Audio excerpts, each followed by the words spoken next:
Derek Shapiro here in Warwick, Rhode Island at the office of Rhode Island Singles. I'm with Holly Callahan, the relationship specialist here. And you also just don't do Rhode Island Singles, you do Massachusetts Singles, right? Yes, Best Boston Singles as well. Best Boston Singles. Does that take care of all the Boston region, all the way out to Worcester? And It does. It services the entire Boston area, but we Oh. have 2 office locations, brick and mortar, in the Boston area called Best Boston Singles, and then we have an office location here in Rhode Island called Rhode Island Singles. Wow, yes. So, of course, I'm not ashamed to admit it. I just joined here myself because people know if you follow me, I'm a single guy, divorced guy, and of course I work a lot of podcasts because I put my time into podcasting. Right. Do you find a lot of single people put their time into work to avoid relationships? Absolutely. I think with this being a high-end professional matchmaking service, you'll find a lot of the times after people are divorced, they kind of go through that emotional grounding where they just completely immerse themselves into work, instead of focusing on, what do I do next? And kind of, I guess it's just a way where they don't really have to face it or deal with it or move forward. And then something normally happens where they wake up one day and they realize, oh, you know what? I've tried the online dating. I've tried to meet people through my girlfriends, my guy friends. I'm not having any luck at the clubs and the bars, Where do I go? Who can I turn to? And so a lot of the times they'll turn to a professional matchmaking service. Now, how does this differ from online dating? Like, I've tried the POFs. I've tried the other, how does this differ from that? Okay, so professional matchmaking is completely different than online dating. So when online dating was created in the late 1990s, the early 2000s, it was a really good idea. It really was. But as time has progressed through, the serious decline in morals and values, now there's 7 billion people in the world, and online dating is completely unregulated. In every format. So for $30 to $60 a month, there's no process in it. So, you have no way of vetting that person. You have no way of knowing what their intentions are. With 7 billion people, there's thousands of people flooding into American cities with wrong intentions. So you have all of the convicted felons. 60% of the people online, including men, are married men, women as well. You can be emotionally shut down. There's just really no way to pinpoint exactly what you're looking for, the area that you're looking for it in, and whether or not the person on the other end of the screen is who they say they are and telling you the truth. So it makes it very, very difficult for most people to sift through that and try to find somebody that they're actually compatible with, emotionally available, at the right time and place. And the great thing about this, I think a lot of people, my viewers, like I put myself out there to my viewers, but the thing is, my viewers see me as a host. At least the people that you're gonna set me up with, that they don't know I'm a radio show host at first. I can tell I'm just in sales, which I am. Right. You don't want to tell what you actually do, because then people may like you because you're in the entertainment business. You know what I'm saying? Right. But again, me being in sales is the truth too. Me being working for Amazon is the truth. My listeners know I work for Amazon. But then on the second day, you want to tell, or third day, you might want to tell, okay, yeah, I'm in sales, but I'm an entrepreneur. You know what I'm saying? But then you want to say, okay, yeah, I have my own show. You know what I'm saying? That's part of my business. But you don't want to. Or do you think I should be upfront? Like, I'm like, okay, like when I meet the woman for the first time, should I be upfront and say I'm a radio show host, or should I say it on the second or third date? Oh gosh, Derek. I think the matchmaking department is definitely going to handle that for you. Okay. Because the way that our process works through hand selections is they protect you. We have all of your confidential information. Sure. So when we send out those descriptions of what the people are like, why you're compatible with them, all that good stuff, you can ask Jennifer on the phone more questions about that person if you want to. That's right? true. So you already know what you're getting beforehand and what you're walking into, and that you're okay with it. So Sure. it's not a blind date. Sure. Yeah, because when I say I'm an entrepreneur, that's the truth. But sometimes you want to surprise them. Like, oh, I think on the second date, you're a host too? Like you do radio and TV? It says, yeah. Right, right.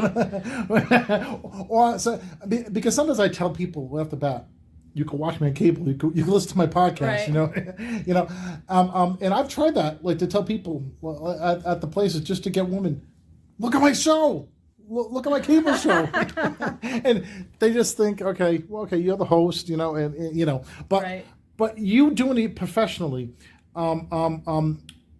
what positive and what negatives have you got out of this so far to other people, because or what negative perception do people have, then it turns out to be a positive from your end? Well, sometimes I have people who walk through the door that are like, gosh, I have to use a matchmaking service, right? Like, oh, it's the end of the line for me. And that's not the case at all. Professional matchmaking is a privilege. Not everybody qualifies to be here. 20% of the people don't even make it out of the office and get invited to join. So we're very selective about the quality of our clientele base. And we have to do national background checks as well. So there's a lot that goes into this and making it work and coordinate correctly for people. Of course, the matchmaking business is tough because there's no such thing as a happy client, right? Exactly. Because they're not happy until they find that special someone. And then when they do find that special someone, they're no longer here. Now, of course, like you, I don't want to get the specifics, but you promised me a certain number of people, right? Yes. And again, I can't blame you if all the people may not work out. You know what I'm saying? But you did your part for me introducing to those people and the dates. You know what I'm saying? I mean, I'm going to have a positive attitude and say it's going to work out. But at the end result, if you promise me like a certain amount of people, and if you join, you get a certain amount of people. And again, it's a numbers game out there. It's a numbers game. Well, see, here's the thing. Right. With online dating, in both facets, right, Right. for male and female, it's very difficult. The men complain about women being emotionally shut down and, just going out on free outings, free dates, and the women complain about, men just wanting to use it as a hookup or, ghosting them. We give post-date feedback, and I think that's the most important thing. Post-date feedback. Yeah, so we get the feedback from both clients. After you go out on 3 to 4 dates and we've already screened the person, you've agreed to it, she's agreed to it, you get a questionnaire that's sent to you that you answer, and it's very thorough, about 15 minutes, Yeah, which I filled out. Right. And so I'm able to see on the back end of this how you're feeling about the situation and how she's feeling about the situation to improve future referrals. I mean, of course, you're not going to like every single person that you meet, but we're only looking for one, and that's all it's going to take. So, Exactly. Right. So with that being said, we don't need to match our clients with hundreds of different people statistically for them to succeed like online dating, because it is a numbers game. We have it figured down to the scientific formula of X amount of numbers for each person, which is why the interviewing process is so important, because what works for one person may not necessarily work for the other. Sure. So if people want to get more information, there's a website, of course. Yeah, absolutely. They can go to Rhode-IslandSingles.com. Rhode-IslandSingles.com. Yes. Rhode-IslandSingles.com. And for Massachusetts? BestBostonSingles.com. BestBostonSingles.com. BestBostonSingles.com. Phone number at all? The phone number should be on the website at the bottom. So each member has to be pre-screened over the phone for my safety before they're allowed to come into the office. Sure. Right. And of course, how did you get in this business? Because you're recently new in this business, right? Well, no, I've been doing this for 6 years all across the country. For this company or different other companies? I've worked for almost all of them. Really? I've worked for business owners that have been doing this since the 1970s. I've even worked for the same business owner that Patty Stinger worked for. Patty Stinger, really? The Millionaire Matchmaker. Wow. I managed a dating service in Indianapolis. So I had lots of different experiences, across the country with what works in matchmaking, what does not work. I've been able to help thousands of people meet that special someone of all different age ranges and capacities, So really it's just about coming in and sitting down and getting to know that person and really who they are and what makes them fundamentally an individual and how I can help them, and then just going from there. Question: what do you think? Because this is on the same episode. I'm going to be interviewing my parents tonight, because this is airing on my parents' anniversary around that time. This week, my parents have been married for, I'm going to be 45 in June, so my parents 47 years. What do you think makes, like, once you meet that somebody, what's the best advice you can give somebody to make the relationship work for a long period of time? Because when I was married, I was married for a good 10 years. But my parents have been married for 47 years. What do you think you could give somebody like me when I find somebody, not if, but when I find somebody from you? When you find somebody else. Okay. How do you think, or what advice can you give me or this other person to last for a long time like my parents do? Because my dad's parents, 50-something years, okay, right, when they were alive, okay? So what advice can you give someone like me or someone else to stay in a long-term relationship? I think that's really great.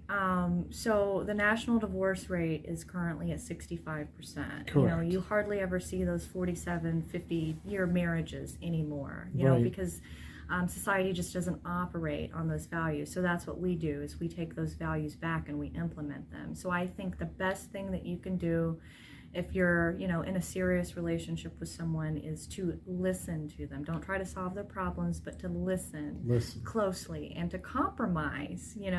It's a give and take. You have those key fundamental things that you're compatible with, but maybe you like a certain type of movie that she doesn't like, right? So when you're in love with somebody, just doing those simple things and spending time with them, even though you may not necessarily enjoy that activity, I think is a key component. And then the other thing would be to never go to bed mad at one another. Open communication. So when your partner sits down and expresses that there's an issue, it has to be healthy. It has to be not a personal attack. You can't insult one another, but you have to sit down at the table and you have to talk about it and you have to listen and you have to figure out how to come to a mutual compromise before you go to bed. Interesting. And